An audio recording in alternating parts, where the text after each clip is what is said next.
Alrighty, y'all. We're gonna Joe's Retro World.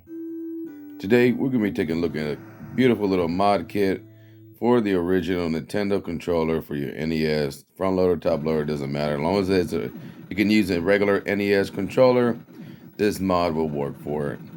Now, what I got here is the 8BITDO mod kit for the NES original controller, and this allows me to make my original Nintendo controller right here that I have into a wireless Bluetooth controller. So I went out there and I was trying to decide, what exactly should I, use? Should I convert my original one or should I buy aftermarket, total one?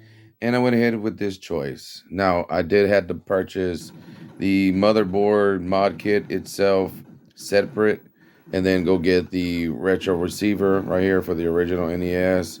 Yeah, and that kind of sucked. I thought they were gonna come together in one package deal, but no, it's okay. I got them both. This was $25 and some change. Same thing pretty much for that. I got this off of Amazon. I got this straight from 8BITDO. And we're gonna put it together right now, real quick. And I got my original NES in the background, as you can see, right over here, waiting to be tested out. We're gonna see if that lag, on the best and original game to test it on, which is Contra for the NES. This game is all by timing, so yeah, we'll be able to do the good little test with this controller, see if it actually works good. So we're gonna go ahead and set this camera up so we can start building this little model real quick. All right, and this is a perfect angle right here. We can work with this. So we're gonna go ahead and move this to the side so we can go ahead and open this one up. I already tore it, opened it, of course, just to make sure everything was here. Comes with the little instructions. So we're gonna need to do this, whenever we pair it. It says right there, press start plus B to turn on the controller. LED will blink once per cycle. Press both pair button on the receiver adapter and select on the controller to sync.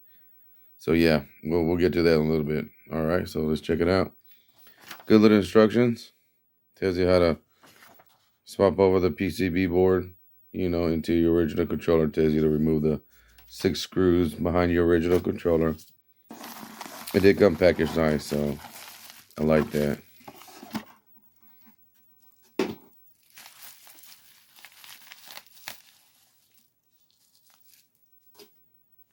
So you get a little screwdriver.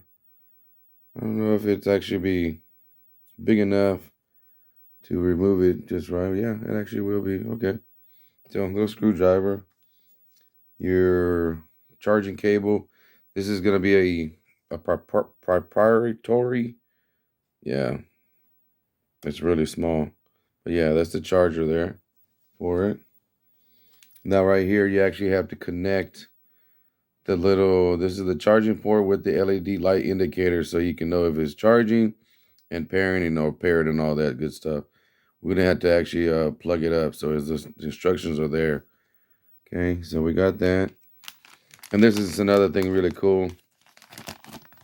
I had seen this on Macho Nacho's video, so this is where I got the information to order it. But I'm going to have the link in the description below, so you can order your own.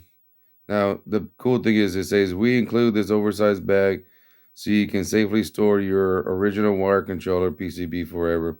This means you can reverse the modification back to your original controller anytime. So yeah, if this ever was to break and you're like, oh, well, let me put my controller back together, you'll be able to do that. Let me open this up. All I gotta do is open it up like this. You don't have to cut it. It's already designed to open, So don't mess the bag up like me. I was about to tear it up.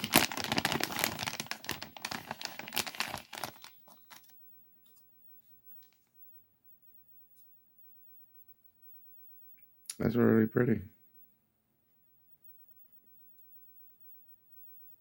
Read the information on the battery.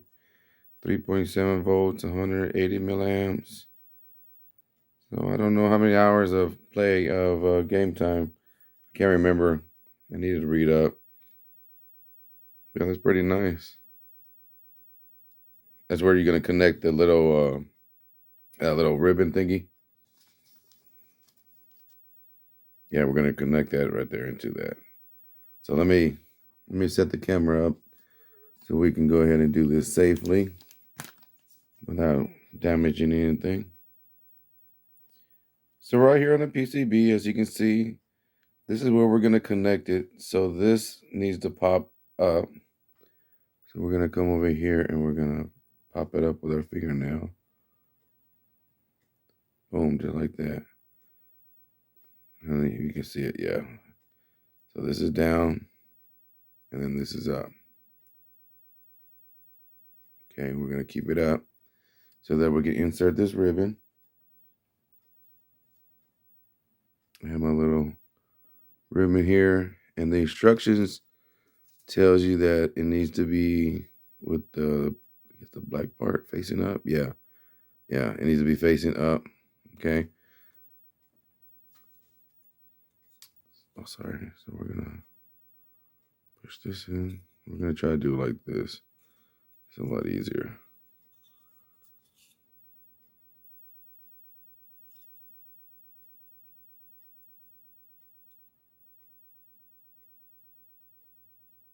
Okay. Oh, I'm bending it. Oh, don't bend it. Okay, hold on. Let me do this. There's a certain slot, and if you do it on with your regular eyes instead of trying to do it with the camera, you'll be able to put it in there correct. So now I have it in there. So now I can go ahead and this should be able to just turn, okay, and connect to the controller. So we're going to go ahead and take my controller apart now. Over here, we're going to remove these 6 screws in the back.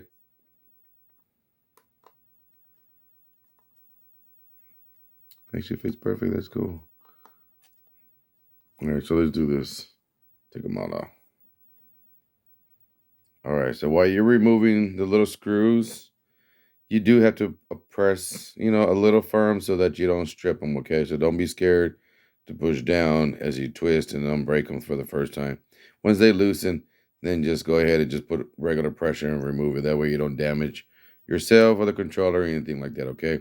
Just letting you know, these screws are as old as the controller. They're just stuck in there sometimes. So yeah, be a little aggressive but gentle at the same time. So now that we got it separated, we can go ahead and open her up. You can see the PCB board on the inside and the way the wires run right here. So you're gonna bring this up gently, so not to break nothing. Okay, because you can break these little thingies right here. These break a lot of times.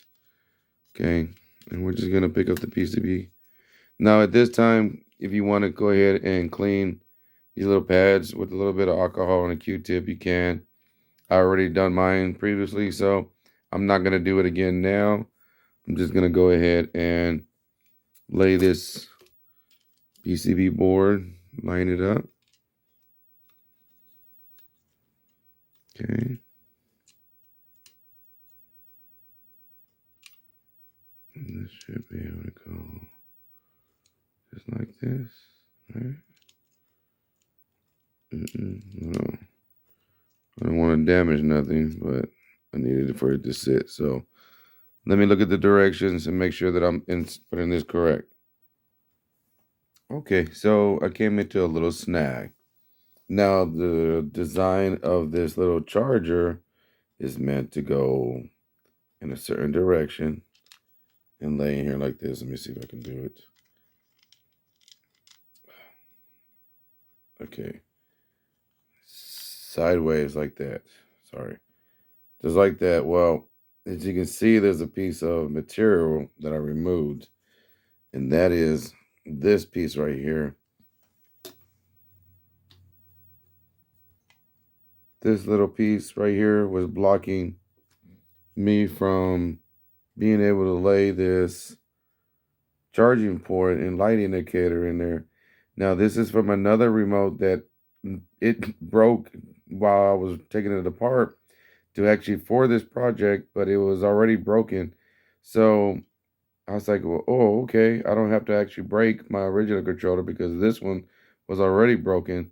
So it worked out for me. So some of you may need to go and actually remove that little piece of bracket that holds the wire in place and keeps it from being pulled out, because this is the only way I can get this to actually fit and work. It just would not go in there correct. And I was afraid to bend the ribbon and damage it. So yeah, it kind of sucked that I had to ruin, I guess an original case, I didn't have to technically. I really didn't, because it broke on its own. So yeah, I'm just saying, for you, you might have to. So yeah, let's go ahead and put it together. It goes closed just like that. Now it has this little micro USB port right here on the inside, and this allows you to update the firmware and stuff. It's not for charging. Charging is done through this little plastic piece right here. Okay, so let's put it back.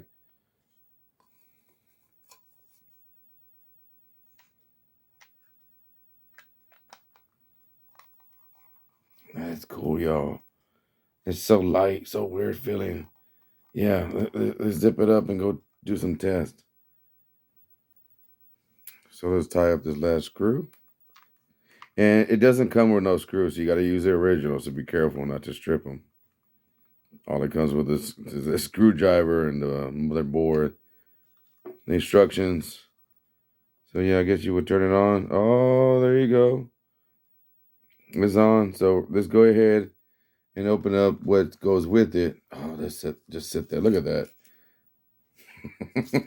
Who would have thought?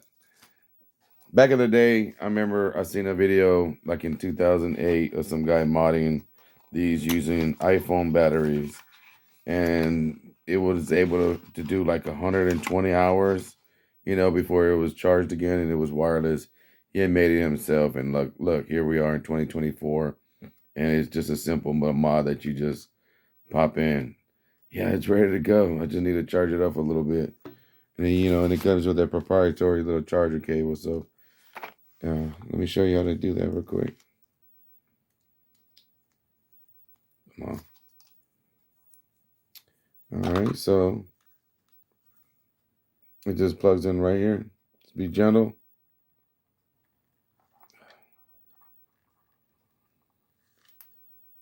Why is everything got to be a struggle with this?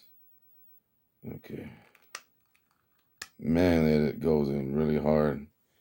Be careful. That, I know you heard that clicking noise twice, so let me plug it up to my PS5 and see what it looks like charging.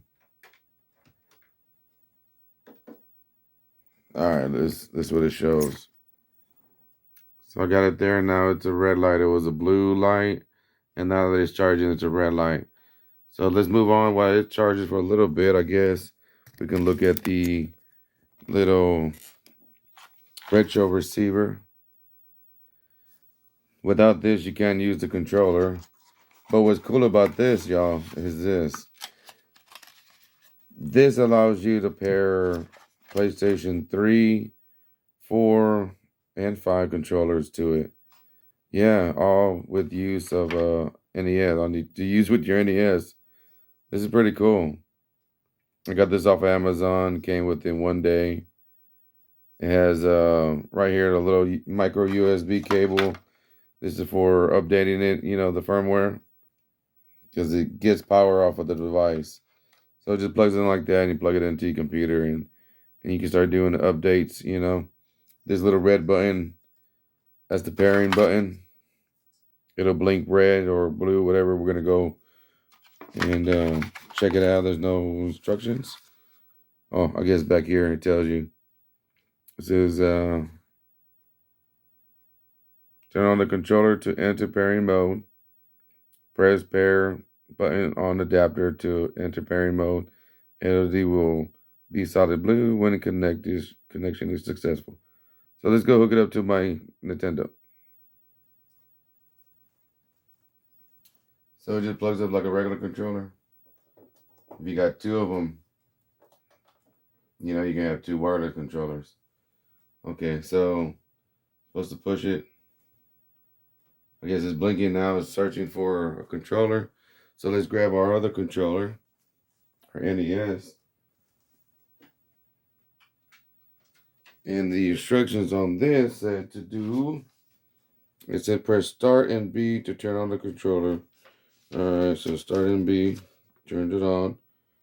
And then he says LED light will blink 3 times. Press and hold select for 3 seconds to enter pairing mode. So, okay, so blinking is whole. Is it paired? Oh, sure is. Right? No. Yeah, it is. Oh, cool. Okay, it did pair. So yeah, I hit select and hold it down until it finally connected. And you can see in the background, yeah, it's controlling Contra. So yeah, okay, that wasn't very hard to pair. That was actually pretty easy, huh? Okay, so the instructions make it real clear. Yeah, this is too cool. Let's set this up so we can actually play some Contra. Because you can up, down, left, right, B, A, start. Let's see if it came out. Yeah, it came out 30 lives. Let's go play some Contra to test this out. All right, we got the camera set up. I got the controller here, still paired as you can see. Now the Nintendo's right over here on the right side with that blue light. And we're gonna give this a test. See if everything still works correct. There's no better way to test it than with Contra, because Contra you really need to be able to have those angles while you're running and jumping, timing. You can't have no lag. Oh my god, this is even better than a new controller.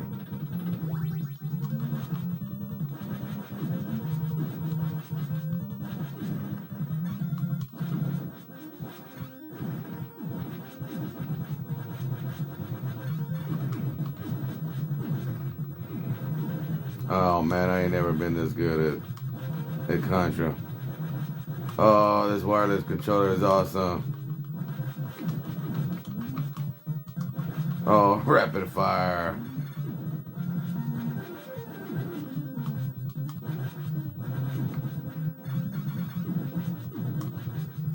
Feels like the original controller. I love it.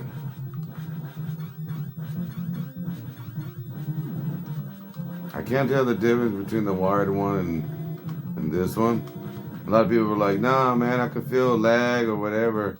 I don't care what anybody says. This is my review of this product, and I don't feel no difference between a wired NES controller and this. This is so cool. I can finally sit back, enjoy my NES game, enjoy Contra, without the fuss and fuss of, wires. And most of the time I'm playing for an hour and a half at the most. Okay, I love my Nintendo, but I don't game that long, and when I do, I want to be able to enjoy it. And man, this is nice. I love this, man. I can keep my Nintendo on the wall over there. I don't have to move her no more. She can just look beautiful now.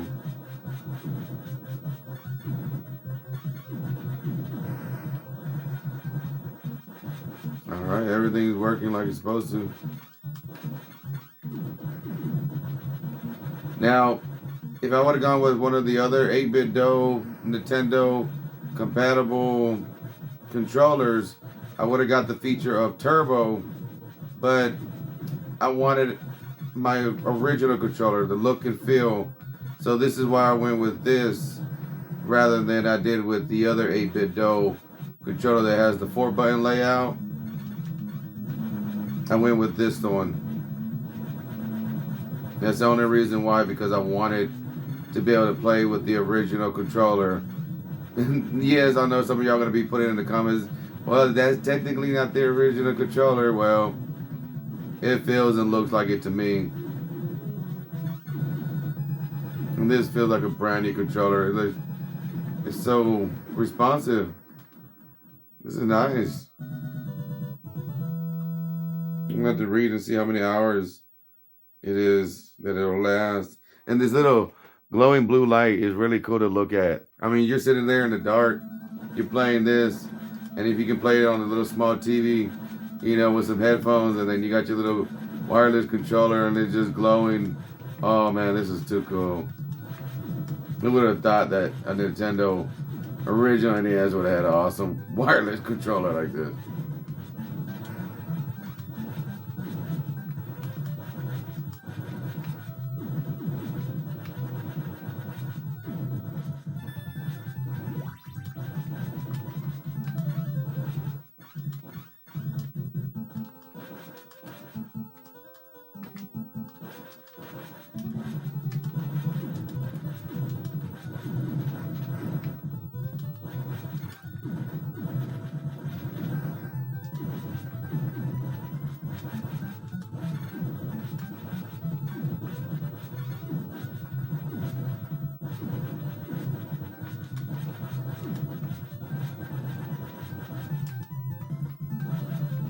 Oh, I died of that, y'all. I had that perfect run.